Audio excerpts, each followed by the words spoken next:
Plat de jour, and welcome back to Seaside Garage. In the previous video on the XM, I tried to fix the electronic control unit for the ABS valve module down there. It didn't work, but maybe it did. I was not trying to fix all errors. I can't even remember how many. 1, 2, 3, 4, 5, 6, 7, 8, 9, 10, 11. 11 errors, and while trying to fix those 11 errors, I actually made another one pop up, so now it's 12 errors. I wasn't trying to fix all of them, because in the previous video I didn't touch the wheel sensors, because they are also at fault, apparently. But right now I'm just taking the first error code, and the first error code was 13. That was related to that box. I found some soldering joints that was not looking very nice, so I resoldered the one that was bad, and I actually resoldered all of them. Then I put it back in, and then all the errors were exactly the same. Actually, one more came in. Then someone commented that I'm supposed to reset and clear the codes.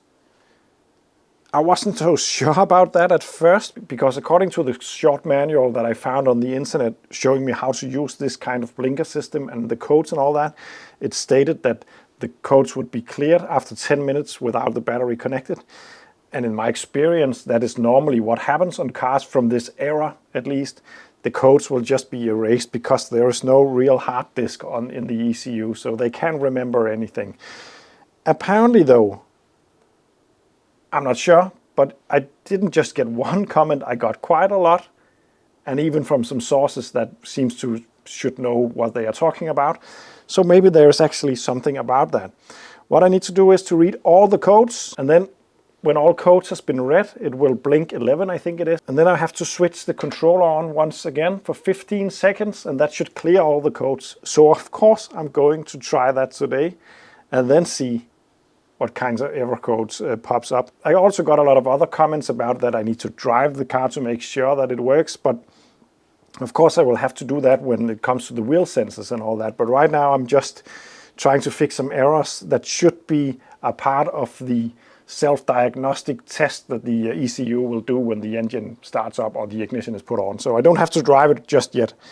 But let's try to read all 13 error codes. That will take a while, and then reset it afterwards, and then try again and see if the error codes are gone or which of them will come back. So hey ho, let's go.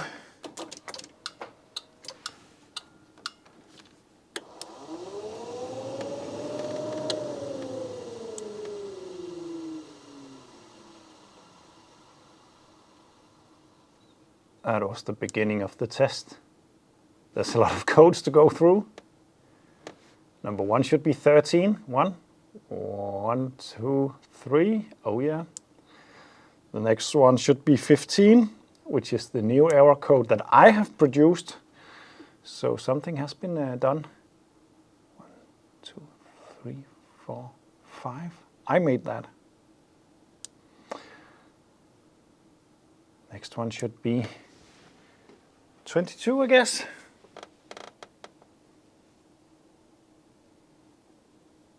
That was 21. Oh, so maybe I made another one actually.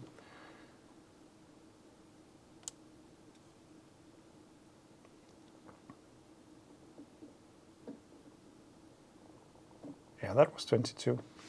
But I actually think I did try to put ignition on without the module connected yesterday, so that would explain all the extra error codes now. That makes sense. It also makes sense that I need to clear the codes because the battery has been off for 2 days now, and still it remembers all of the codes.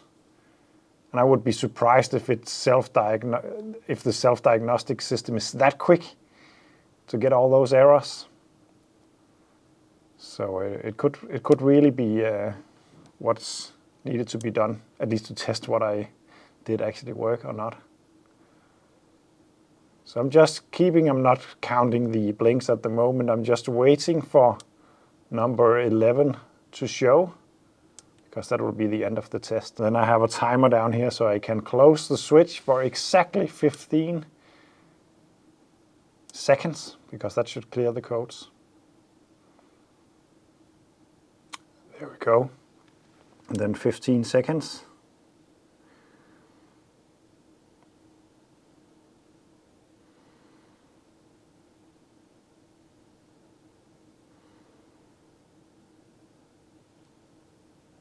There we go. Ignition off.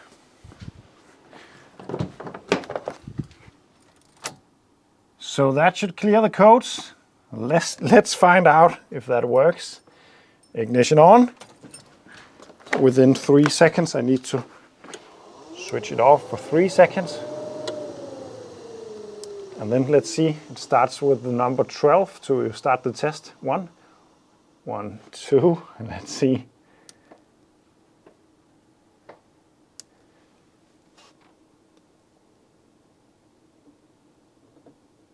11! No, not 11. But something else for sure. Let's try one more time.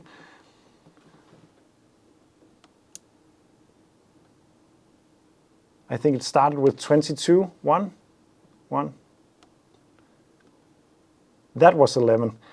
It registered one error. Let's just try again because it will restart if I do like this. 2, 3. Then it should start with the number 12 to start the test. 1, 1, 2. And then 1, 2, 3. 1, 2. 1, 2, 3, 4. 24. And that's it. The only error code there is right now is 24.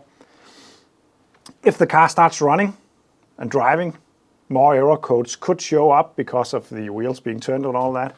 But right now, I'm pretty sure the system makes a self-diagnostic test. I can actually go ahead and start the car up now, and then it will tell me on the display if the ABS is malfunctioning like it did before. If not, then it thinks. Then at least it think it works, at least while being stationary. So I actually fixed something. Or maybe the error code just was very old and nothing needed to be fixed. Who knows? Anyway, I owe a huge thank you to you guys, because those who made those comments helped me out a lot. Because as mentioned in the documents who explains how to do all this kind of stuff, it tells me that the codes will erase themselves if the battery is disconnected for 10 minutes. That could be the case on the engine management maybe, but at least it's not the case on the ABS unit. So thank you for those comments. This community on the internet is worth its weight in gold, because these cars are old. The mechanics who worked on them are still alive, but I don't think they can remember all this kind of stuff. So it's really worth a lot. Nice, I fixed something, I think. I'm gonna fit everything back together, and then we're going to start it up to see if the error code is still present. And then also I want to check what 24 actually is. Okay, 24 is left-hand rear wheel sensor. So it is doing some kind of test, because it knows that most likely the resistance is out of range on that wheel sensor. It could also maybe fail in other ways, that no signal arrives or something like that. But at least the rear wheel sensor got some kind of issue that we will have to check out. So nice to have lost all the other codes. Be back when everything is back together, then we're gonna fire it up. Oh, also I'm just gonna tell you that the box down there will be glued back together and sealed around the edges, because it's living in a pretty dangerous area if you hit a puddle or something like that. And you don't want water to get into that box, but yeah, I will do that. And it is a bit later, a day actually. I have fitted everything back together. I did waterproof that box down there. As you can see, it's very difficult to get at with all the stuff in the way.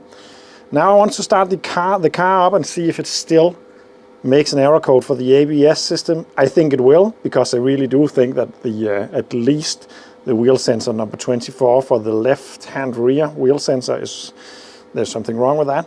But let's just for fun see. Ignition on. Yeah, I'm also doing some work in here. The switch is broken. It's movable, but it's broken, so I'm trying to fix that. Green light. Let's fire it up and then look at that screen.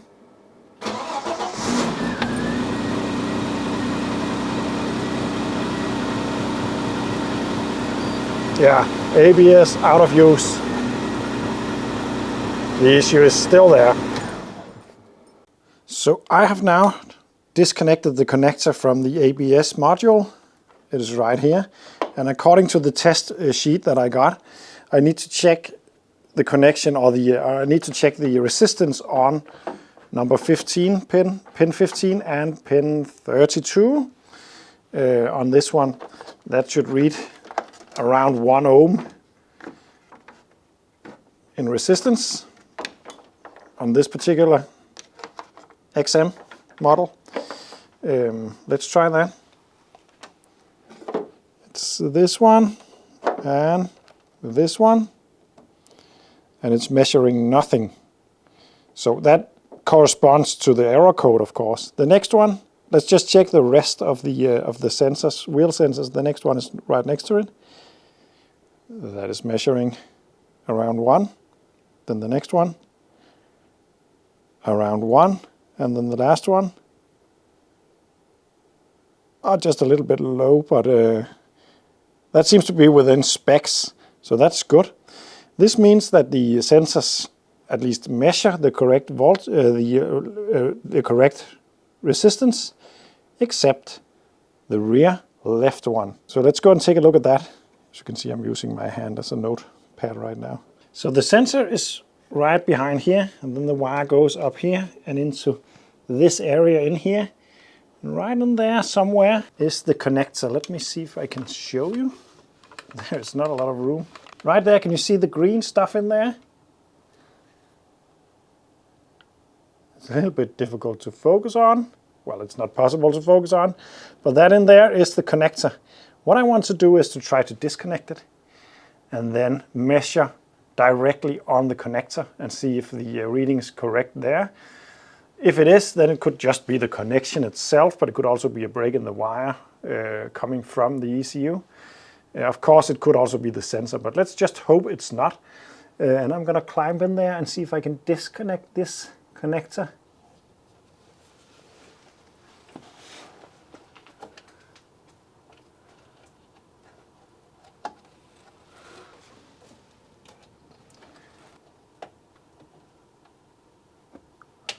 Oh, it's really not a lot of room, but I got it out, the connector at least.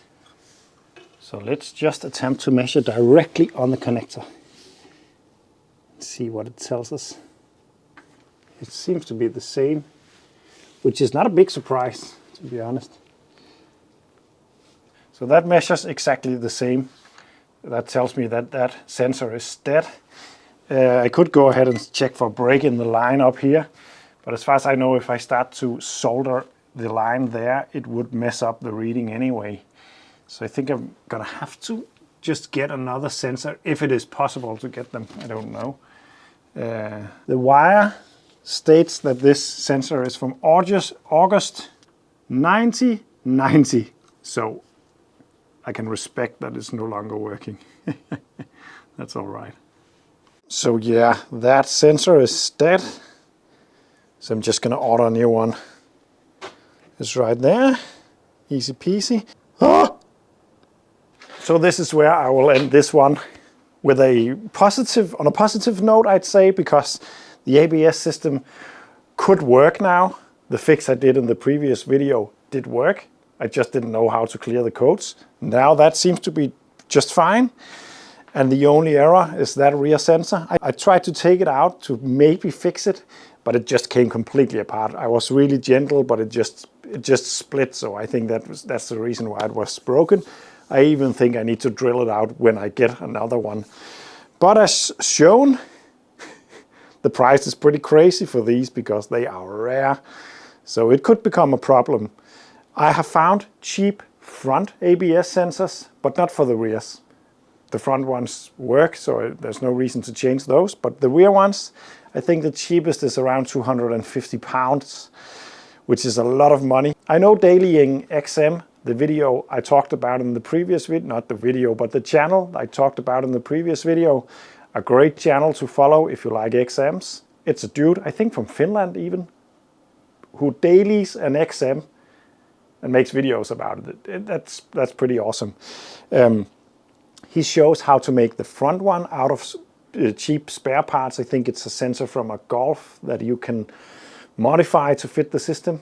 Unfortunately, he hasn't made a video about the rear ones, so I have to invent them myself or find another solution.